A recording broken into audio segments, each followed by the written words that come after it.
Hello, I'm Brian Rose, the founder of Biohackers United, and today I want to talk about how you might want to think twice about moving to Colorado. When I first moved to Colorado, I got a puppy. His name was Apollo, and he was half Corgi and half Australian Shepherd. And like anytime, when you get a puppy, you got to take them to the vet to get them the vaccines, to get them checked out. And being from the East Coast, I asked, should I have to worry about fleas and ticks? Do I need to get them a flea collar? And the veterinarian said, no, we typically don't have to worry about fleas and ticks because they stop at the prairie and they typically don't go up in elevation. It made me stop and think, I wonder what happens to the gut microbiome as we increase in elevation. What impact would it have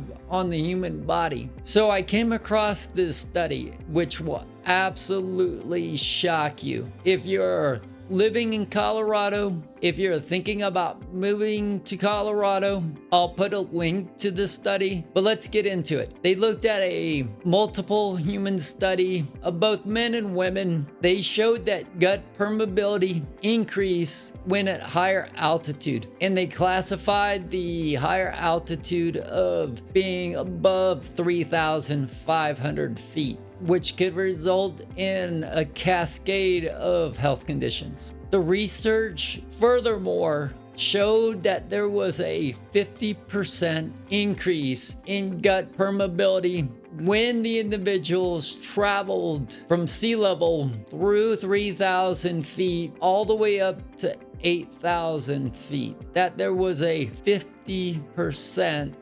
increase in gut permeability. What occurred? The research demonstrated that there was damage to the epithelial cells and what's called bacterial translocation. So starting above 3,500 feet, harmful bacteria was able to translocate through the breakdown of the gut lining itself, and I'll go into the research on how the gut lining starts to increase the gut permeability and the tight junctions start to break down. So with the bacterial translocation, there were alterations in the gut microbiota where it basically showed an increase in the harmful pathogenic bacteria and a decrease in beneficial bacteria. So it showed bad bacteria escalating and the good bacteria declining. So just as a reference point, in Colorado, Denver is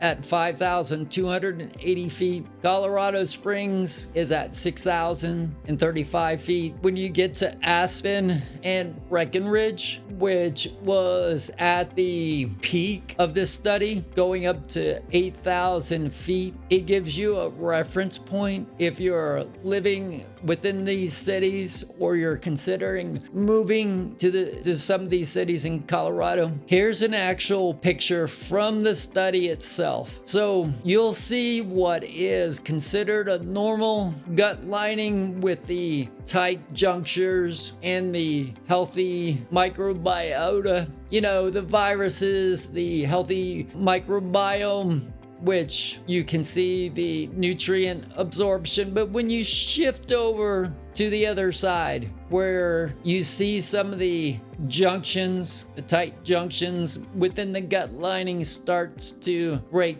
down, you get the translocation of the harmful bacteria. It goes through the tight junctions and it starts to translocate throughout the body itself. Something to key in on. Look at under hypoxia, you show a decline in ATP, there's a decline in pH, and there's an increase in ROS, reactive oxygen species.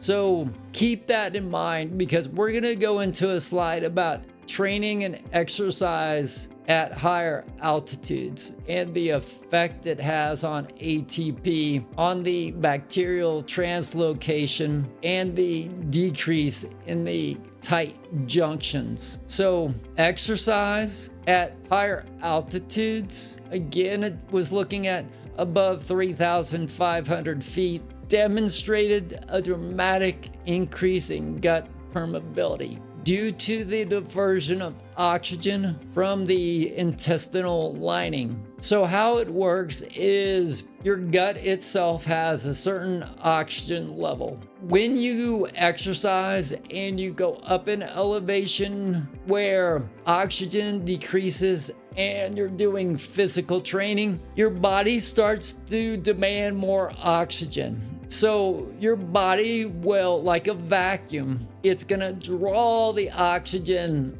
out of the gut lining to help with ATP and to help when you're doing the training at higher altitude. So it sucks it straight out of the gut, which causes the breakdown in the gut lining that leads to the bacterial translocation. But I wanted to show that it is amplified when you start to exercise. Exercise at high altitudes has been shown with increased in intestinal cell damage, specifically looking at markers such as IL-6, TNF-A, and endotoxin levels, indicating that the intestinal barrier damage and inflammation. So you're living in Colorado or you're thinking about moving to Colorado. What are some of the signs and symptoms of living above 3,500 feet? So what could you be experiencing? So here are some of the signs and symptoms as gut permeability increases. You've got brain fog, you've got anxiety, depression, you got headaches, migraines. I experienced migraines when I first started running 2 to 3 miles. I experienced migraines. You have diarrhea, constipation, IBS, you have food sensitivities, eczema, dry skin, rashes, nutrient deficiencies, or I always want to say it's self-explanatory, because when you start to reduce the tight junctions within the gut, then you're getting less absorption of nutrients. You have unexplained weight gain or weight loss, poor sleep.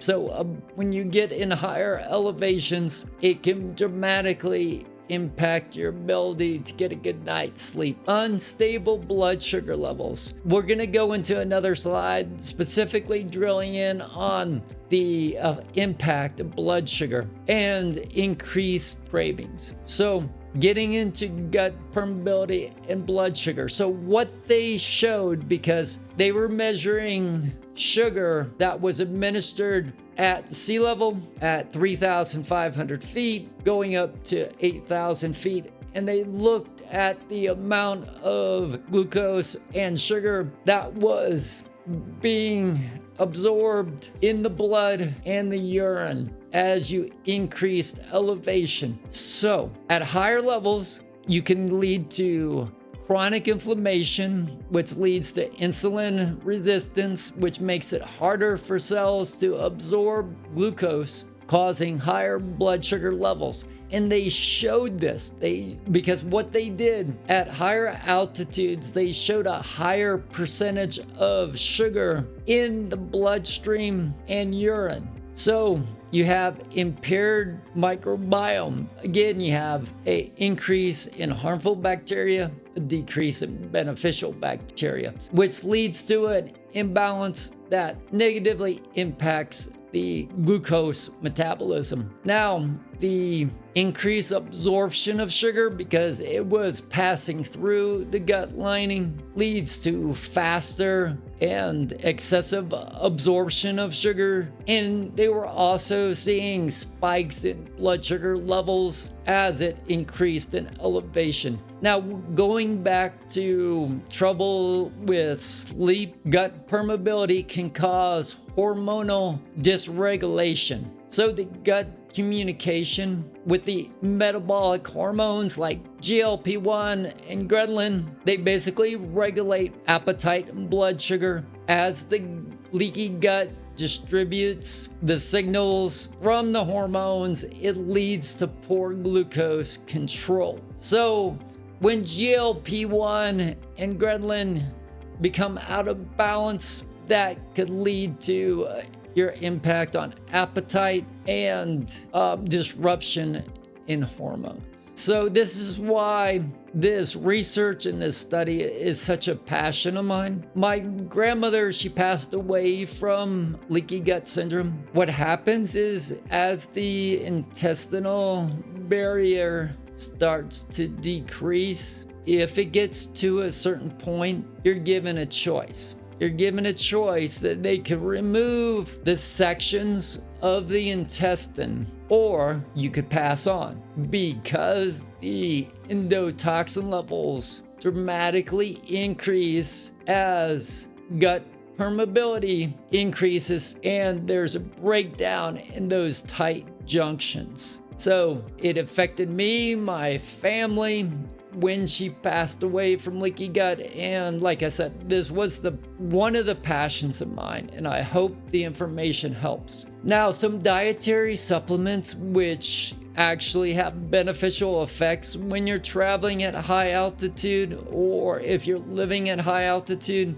Glutamine helps to protect the intestinal epithelial cells themselves to help fortify the tight junctions. It can suppress pro-inflammatory pathways. There are studies that glutamine can reduce intestinal damage. The next one, which is I'm highly excited about, is bovine colostrum, which is rich in growth factors and immunoglobulins to prevent the stress-induced intestinal injury.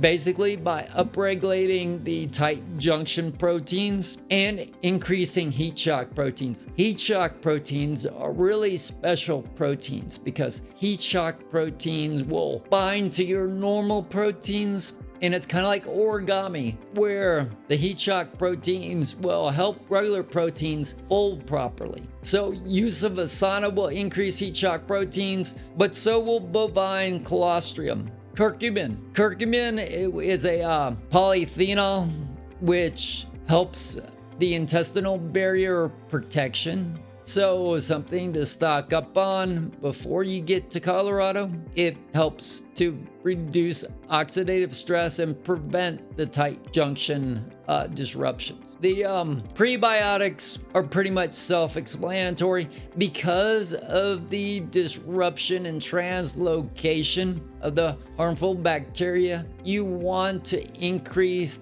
the healthy gut microbiota with probiotics. That's pretty self-explanatory. Now, when it comes to the actual structural healing of the gut lining itself, BPC 157 helps in the healing of intestinal permeability by stimulating angiogenesis because it helps with new blood vessel formation. So BPC 157 helps it will get in there and help repair the tight junctions between the cells, preventing harmful substances from leaking into the bloodstream. Now, here's a device that should be in every doctor's office here in Colorado, or if you get a chance to have one placed inside your home, because I did some research that hyperbaric oxygen therapy helps to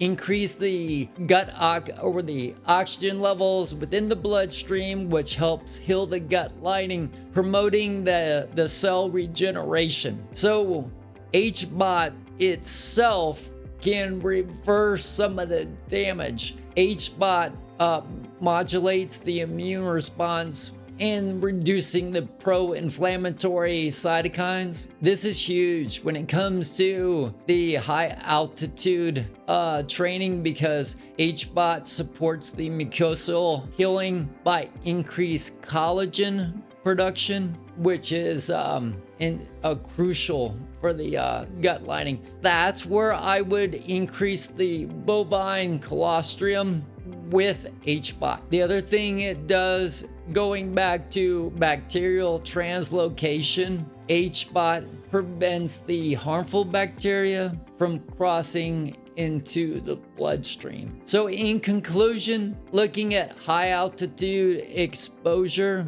it can damage the intestinal barrier through various different mechanisms. If you just think about it, going back to that description of your gut itself having oxygen in it, and as you go up in altitude and you start breathing to get more oxygen, it's like a vacuum. So it starts to suck the oxygen out of the gut lining itself. So, and like I said, exercise, it exacerbates the gut dysfunction. And then there's the dietary supplements, which have the potential for protecting the intestinal barrier. It's something I would definitely have like in your toolkit for your trips to being at higher levels, and especially if you're living in Colorado. Find a health provider that has an HBOT, hyperbaric oxygen therapy. There is a clinic in Boulder, Colorado. It's about $500 for 10 sessions. Look it up if you're in the Boulder area. And if you're living here, I would start or look into HBOT therapy, because it helps alleviate gut inflammation caused by the conditions induced by living at higher altitudes. Again, they considered, and I'll post the study, they considered the higher altitudes beginning at 3,500 feet. They showed the 50% increase in gut permeability between 3,500 feet and 8,000 feet. So it's truly something to consider if you're thinking about moving to Colorado, or if you're already living in Colorado, if longevity is your goal. If you're a health conscious, you might want to start a protocol. You might want to look for other options of getting back down to sea level. But I really think real estate agents, I think your PCP, I think the local news, they really need to talk about either this study, they need to start to talk about the impact on the disruption in your gut intestinal barrier as you're living at higher elevation. I truly hope this helps and it gives you something to think about. If you have any thoughts, questions, feel free to comment or reach out, and I'll see you next time.